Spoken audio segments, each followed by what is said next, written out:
Please say hello to Woody Harrelson.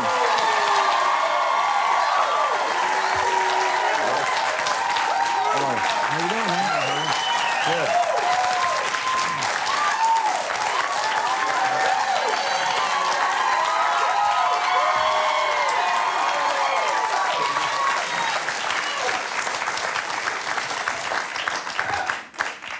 That's some Bob Newhart type applause for you, man. Where are those signs? Welcome back to Toronto. Thank you. Great to be here. You spent some time here, haven't you? Oh, I love it here. I really do. I try to get up here as often as possible, though, quite honestly, I tend to try to get out in warmer weather. Yeah, we try to get out of here when you're trying to get here, so it's all right. Just for people who don't know, tell us a bit about the play and what it is. Well, doing this play, it's called Bullet for Adolf, written by myself and my buddy Frankie Hyman, who's sitting over there. And the cast is all sitting there, too, right? Yeah, so, anyway, so it's a comedy. Takes place in the summer of 1983 in Houston.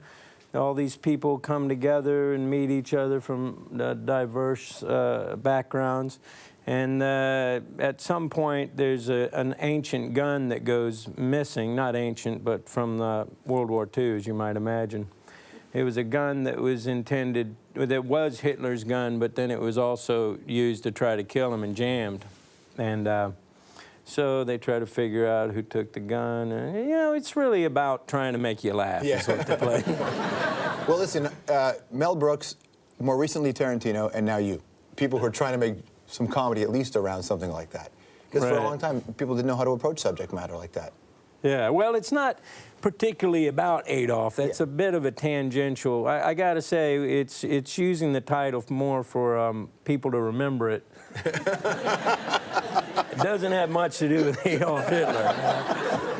It was tough in 1983 in Houston to pull that off. Yeah, I hear people talk a lot about theater and how they want to, you know, especially guys who've been on the screen, say theater is important to them. Just tell me why that is, because, you know, the audience may not get out of it what you think you might be getting out of it. Well, you know, I started in theater back many years ago. Well, really, when I was in high school, I started doing theater, and then all through college, and I always loved it. And then my first job was as an understudy on a Neil Simon play, my first professional job. And I've always been a big fan of theater, and I go, you know, a couple times a year to New York just to catch up on all what theater's going on. And what do you get out of it? I don't know. I think it's the greatest experience from my perspective that an actor can have, in the sense of, you know, you're really having a communication with the audience that you're not going to get as a two-dimensional object on the screen. You know what I mean? So it's nice to have that synergy between the audience and the actor, and it's just a great way to hopefully get a nice piece of material across. And in this case, we hope it's nice and we hope it's funny. There's no telling at this point. But isn't it? It's one of the, you know, that old line, it's not funny, it's comedy, right? Like, writing comedy is really challenging. Yeah, I'm finding that to be true. So are you doing the play and this going, this is not funny? I thought that was really good shit and no one's laughing. Yeah, I mean, we haven't put it in front of an audience yet, but just in watching it, you know, Frankie and I will write something new, and then we'll watch it, and we'll be like, geez, I thought that was hysterical. I mean, it's not funny at all. It's not. What's your confidence level like as a director? Right now, low, very low. How does one realize their confidence level is low? Oh, God. I mean, it's hard to say because it's so related to what's in the script. And, you know, like yesterday, we were working on a scene that to me just wasn't working. So that kind of destroys my confidence on a number of levels. It even makes it hard to sleep, I think. You know. My sleeping confidence is gone. There's a lot of people who can take that sort of stress and anxiety, and it can destroy them in a sense. Does that happen to you? That's happening. That's happening right now. I know I'm smiling on the outside, but on the inside, it's tears. Is this a development in your life, this kind of reaction to it? Did you always, like when you were on TV shows, you were on some big shows and big movies, so were you lacking confidence in moments then? It's not that. I usually go through a period, you know, I mean, not, I haven't had this situation as much, but like even with whatever the material is, you know, if I'm doing a movie or something, I'll freak out at some point and think it's not right, which I think is the way you should be. Like if someone's not freaking, then maybe it's not getting done. You know, you got to really. But I do. It just not even aside from the script, I get nervous. Like I don't think I can handle this part. I don't think I'm right for this part. I suck. I go through all that. Well, did you go through that when you did Zombieland? No. Because it was like you were built for that part. Yeah, that was, you know, that just felt right up my alley, and I didn't feel underconfident at all. And the script was there, and the director's great, and all the cast. There was nothing to worry about with that one. Do you feel like you're going through a bit of a renaissance in your career? Renaissance? Yeah. Well, that would presume that I had much of a career to begin with, but I guess... Well, you were a big part of, arguably, if not the best, the second best ensemble cast in sitcom history, right? You guys in the original MASH cast with Cheers. Like, there was some... like, there was a moment in a career, you know? Yeah, like, it was that special. A lot of guys don't get that second really run. fun, I gotta say. Yeah, I think you've had Ted on, haven't you? Yeah, Ted's been on the show, yeah. Yeah, he's great. He's actually one of the most put-together people I've ever seen. Is that an actor or is that real? No, that is real. He is amazing. He really is. He's one of the coolest guys I've ever known. And now he just, that Bored to Death show he's doing, the best part I of that love that show. Yeah, and he's great on it. Did you see the episode where he decided to go gay just to sell more magazines? Yeah. So good. Yeah. Such a good. But even he's been able He and I know that wasn't his first, oh, never mind. I forgot we're on national television. You can say whatever you want. But do you feel like you're, I mean, you obviously had a run, and then to be at this stage of your career, you're finding, you know, you're in Coen Brothers movies that are getting a lot of attention for you. You get Oscar nominations. Like, you're in a different place now. Different place. Nonetheless, to be 20 years younger, I'd almost do it. You know, I'd almost trade. Yeah. Wouldn't you? I mean, I don't know. So let's talk. You know what I'm talking about.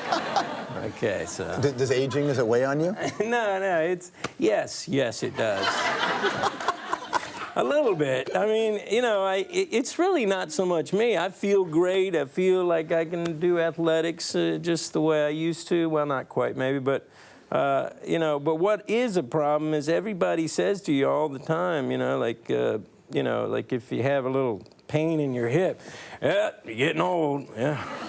I just had a little pain in my hip. I'm not, and everything seems to be an estimation of you're getting older. You're just getting older. You just constantly hear it, and I'm finally just like, I want to be able to believe that, just believe that I'm not getting older. Right. You know. Do you have an age in your head where you are always like you think I'm always going to be 27? Do you have an age that you remember the most? No, I don't remember much of anything, honestly. Well, that is the other part of your renaissance. You could very easily be the guy that's got a Twitter page saying winning, but you're not. Like like if you talk about that early part of your career, there was a lot of talk about you and the way you embraced the lifestyle, and you seem to have survived that. Yeah, I'm still trying to survive that. It was quite a lifestyle. I don't recommend anyone miss it. But I don't know, what's your lifestyle like? Well, it's very different now than it used to be. But I mean, I can't tell you how many people were so psyched that I was coming to do your show, you know, and women seem to just be nuts about you. What he did there was deflect the question so that he didn't have, thank you for saying that. That's true. Yeah. No, we're happy to have, you've been on a couple, in several really big films, right? No, we're going What am I supposed to say to that? You did your thing. That was good. Oh, we're coming back. Okay. Actually, you know somebody who told me that they actually took a yoga class that you taught in Toronto. You did a yoga class. Do you still do those things? Like teach classes? Well, I haven't done it since then, and I didn't really teach that. The people from Downward Dog taught that, but it was a cool thing because there must have been like 1,500 people out there. It was a beautiful thing to see, that many people out there doing yoga. Was that part of your transition? You know, not getting old, but getting older. All that, like just finding that next step in your life?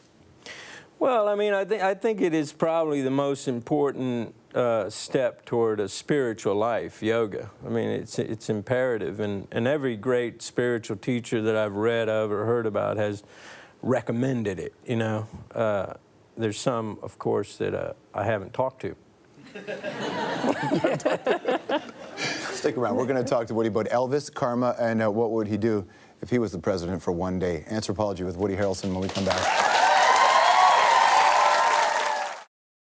I actually liked having my appendix out. My parents told me I could have all the ice cream I wanted. Oh, Woody, I think you're talking about tonsils. Well, it was a long time ago, Sam, but I'm pretty sure it was ice cream.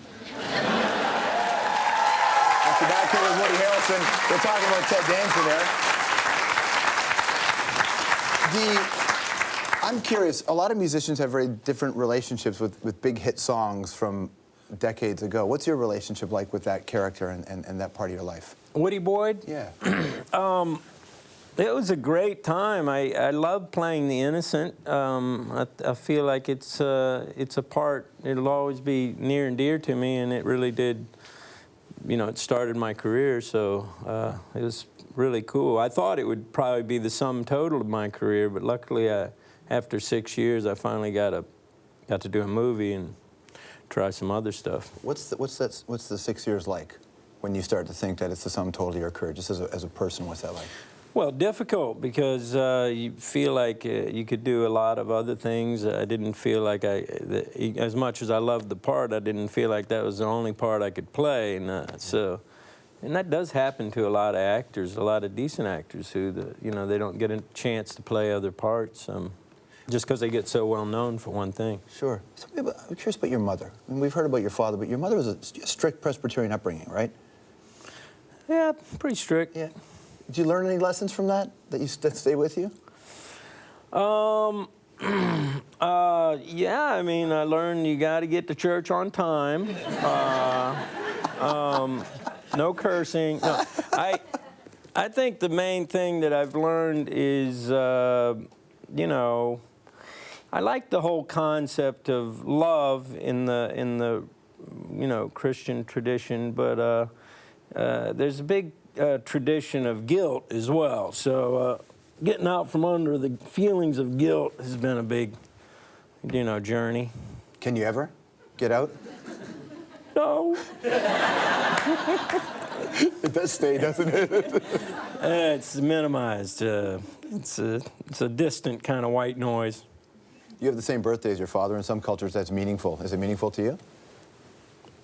Yeah, meaningful. I feel like I'm a lot like him in many ways. You see him when you look in the mirror? No, I just see me when I look in the mirror. I see. No, yeah, we do. You know, we have a lot of similar features. He's got the little thing in the teeth there. Right now, he's got none of that. He's dead. He's dead. Yes, right. But you saw that part of him. That joke wasn't great.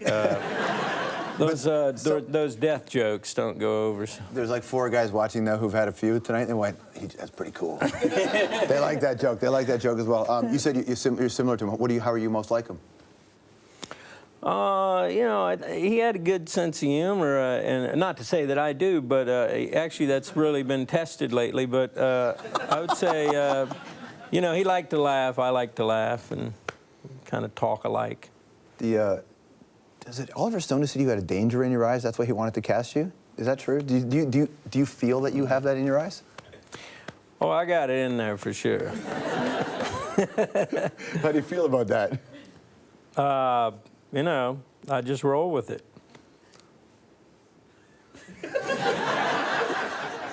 Rolling with it, but how do you feel about it, though?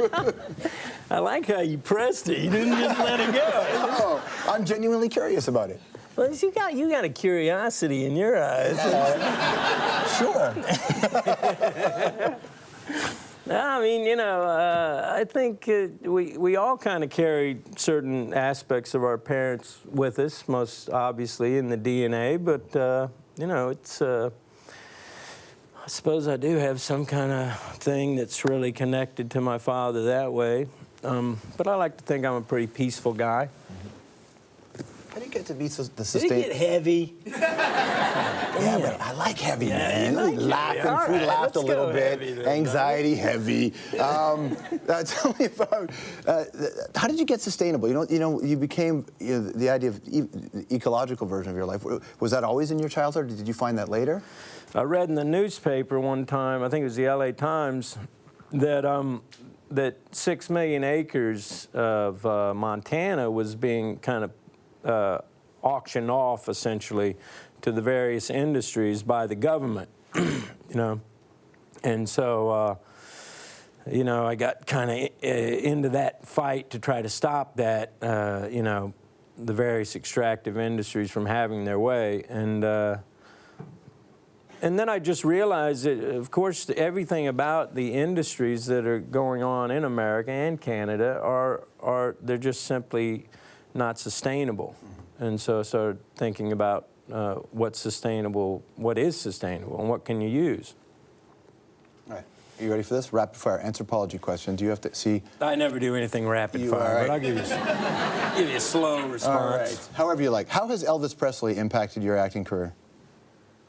Well, in the sense that I was doing a little Elvis impersonation in the library when this girl, Robin Rogers, saw me and told me that I should try out for theater. He had a big impact. Thank God for the king on that day. If you were not the king but the president for a day and you had the power to do just one thing, what would you do? Abolish Congress. Would you now? Just the next guy would have to replace it with something. You would just get rid of it. No, I mean, I suppose that's not that's a kind of a whimsical answer. But I would. The first thing I would do would be just to stop cutting down national forests and ancient forests. I'd put like a moratorium on it. Do you believe in karma? Yes. What's your karma? Must be good. It's true. What's the biggest misconception about the raw food movement? It's not just carrots and celery, it's actually a lot of tasty gourmet food. Do you believe in evil? Evil? Yeah. As a cause? Do you believe that it exists, that there's such a thing as evil? Of course it exists. Yeah. We've come full circle right back to Congress. There you go. How about this? Because you're into sustainability and such, if you saw an endangered animal eating an endangered plant, what would you do? Well, I'd kick that animal off the plant if I was hungry, because I am a vegetarian. So you'd have to save the plant. That makes perfect sense. All right, if the world was coming to an end, where would you go? If it was coming to an end, yeah. Would it matter? You got a week. You got 1 week, it's done. Where you got a week? Yeah. You can go anywhere? Yeah. I'd just go home where I live in Hawaii, hang out with my family, and say, I'm sorry I didn't do more. What's the hardest thing you've ever quit? I don't mean the hardest drug, the most difficult thing to quit. Sugar. It was the hardest drug I ever quit. Woody from Toy Story or Woody Allen? Why do you got to make a choice on that? Life's about choices, man. Life's about choices. Okay. Yeah, I mean, I love Woody Allen. Is there an acting choice you've made that you're the most embarrassed about? You're like, if I could have a mulligan on that one. Acting choice? Yeah. Like a role you chose? That's too, there's too many things on that. That's just a long, you know what, I'm going to send you an essay on that to respond to that. People see celebrity mugshots and hear about celebrities getting arrested. What goes through your head the first time you get arrested? Well, I just hope my mom doesn't find out. That's what I was thinking, and that's why the first time I got arrested, I ran, and I was in the back of a van, and they stopped to pick up some poor bastard who'd been peeing on the sidewalk or something, and when that door opened to pick him up, I'm handcuffed. I just ran right out of the end of the van, and that didn't turn out good, I can tell you. That was. It's good to see you, man. Thanks for coming in. Hey, thank you. Really good appreciate to be here. it.